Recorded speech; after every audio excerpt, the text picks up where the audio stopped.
Time now for your weather on the 4s.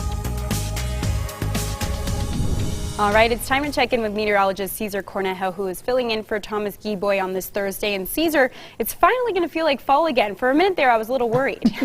Well, Jillian, you know what? As they say here in Utah, it seems like you get all kind of weather.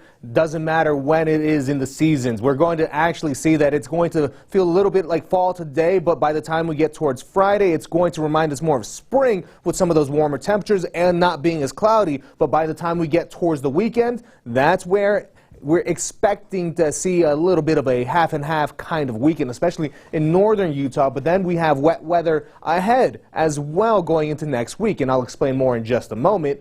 Here outside the ABC4 News studio through our Colonial Flag camera, seeing a little bit of cloud cover, but otherwise not much else. A little bit of a breeze as well, and that's all large in part thanks to this weather system that continues to just intensify in parts of the Pacific Northwest. And we're not expecting to see much besides just some clouds, really. No real threat of precipitation, but let's take a little bit of a closer look. What exactly is going on with this? Many of us have probably seen the articles online that it's a bomb cyclone. What exactly is that? Well, it's a weather system, a low pressure system that is undergoing rapid intensification. It's not a tropical storm, so we don't use that term. It just goes under bombogenesis. So again, that's all this is. It's going to bring quite a lot of precipitation over towards parts of the West Coast. But for us, we're going to stay great as we continue to dry out and see plenty of sunshine as well. By the time we get into the afternoon hours, hanging around the 60s,